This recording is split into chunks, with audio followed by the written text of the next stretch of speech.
Yes lads, what's going on? Welcome back to another video on the IS200.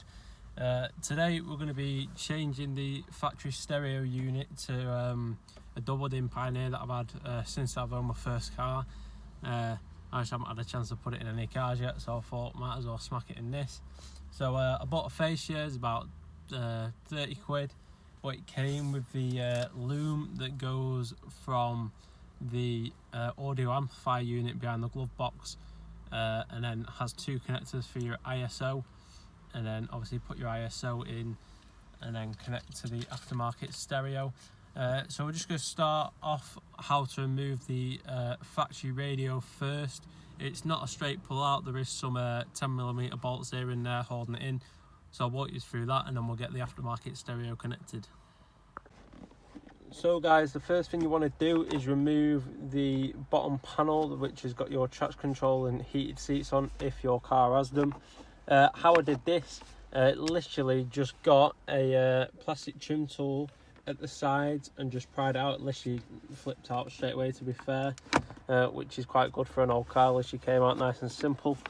Now below here you can see we've got two 10mm gold bolts there, so we're going to go ahead and remove them and then we'll go from there. So next thing lads, there's a little panel here. As you can see, I've already popped it open. You just want to get your flathead in there, pop that open, and it will reveal two Phillips screws. We're going to remove them and then that will allow us to remove this section of the dash. Right guys, so that's fairly simple. Just undo the two Phillips and that literally just pops off. Now we're going to undo these two 10mm here. It should allow us to remove this full unit. So after you've undone the two 10s, you can actually pull this unit out. And now we've got to go ahead and remove all the connectors. They've all just got little push bits on them below. So I'm going to do this off camera. You just go push it in, wiggle it loose for them too. And then there's some more connectors down below. Once you've removed them, we're going to push the clips in for them and remove them as well. So those two have now been removed. You want to remove these as well. Literally the same principle, put the clips on top, pull that out, and this one should just pull. That's for the radio. And yeah, so there's our unit undone now. So I'll go ahead and show you what to do next to basically change this bottom bit to your aftermarket radio. So guys, next thing we're going to do is undo these four bolts on this side. So same for the other side as well, just to remove the factory radio from the whole unit. So guys, these are 8mm bolts. I've tried it with a flathead. The flathead just rounds it, so you best use a ratchet. I'm just going to go ahead, crack them off now, get them loose, and then go on about the wiring for the new radio. With them 8mm bolts removed either side, this unit will actually become free from the whole dash itself. So now we can go ahead and firstly see if the screws match up on the aftermarket stereo to hold it in place. If not, these pins should hold it in place anyway, but we'll just go ahead and check that and then we'll get to the wiring of the new radio. So guys, what I've done so far in relation to the wiring is remove the glove box. Dead easy. There's just two clips either side there and you just push them out basically.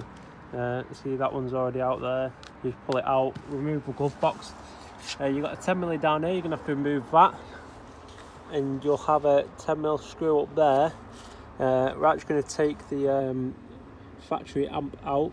What we need to do now is cut the two zip ties on holding that black loom onto the audio unit, and the audio unit should pull sort of downwards, and we'll be able to move it from there. So a bit of an update guys, so you can actually push the top zip tie off. The bottom one I've cut off. There's also a 10 here. Undo that 10 and your audio unit should be loose as hell. And now what I'm going to do is I'm just going to pull the dash out towards me and take the audio unit down below and then undo all the connectors that are behind on the audio unit. So there we go guys, the audio unit is out and it is them two plugs that need removing. Now I believe that the loom that comes with the kit is going to connect to the bigger plug. I'm not too sure what that red one does yet. It might be for the back of the radio. Don't think anything connects to that smaller plug, so we'll go ahead now and just feed this loom through to where the radio sits. Right guys, so it's been quite a lengthy process. I can't remember where I got up to. I think I got up to taking the audio unit out, and I've wired that wire from the big plug through here.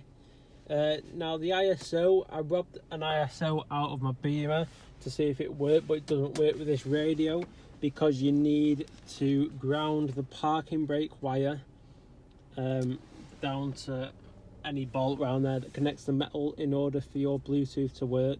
So I found my brother's old ISO connector because he had the same radio as mine, and I've plugged that in and I've got everything working now. It's getting really late, it's pissing it down and it's dark outside. Literally just gonna show you how to put this unit back in with the kit, and then I'll leave video there and I'll put all them panels on off camera because they literally go on the way they came off. Just don't forget to put that 10mm back in down there. There's one that holds the dash into the chassis, so make sure you put that back. But I'll go ahead and get all these wires tucked in now and fit this in and end the video there. So lads, I've got the new unit here. Just had to adjust the screws on the side of it to make this clip in to the sides there, but that's basically ready to go back in. So the radio is going to come through this way and sit in there. I'm not too bothered about putting screws in it just yet. I just want to make sure it sits in. I can do that at a later date when I fit the BM subs to this. But yeah, I'll go ahead, put everything back now and show you what it looks like at the end.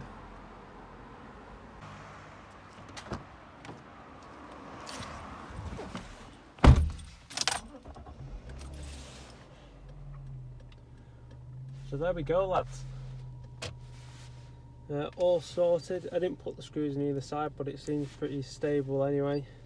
As you can see, Bluetooth works because I've grounded it to the parking cable. I've grounded it, so it all works. Quick and easy job. So lads, I'm going to end the video there.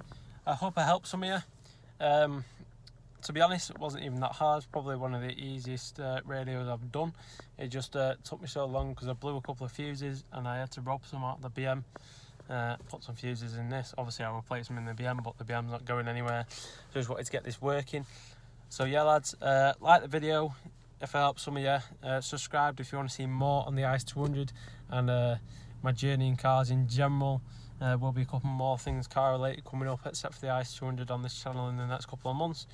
So subscribe if you want to see that, and if you want to follow the IS200 journey, also turn on post notifications, see when I post a video. Got loads of videos on this IS200 now and I've only had it about a week, so I think I've done pretty good.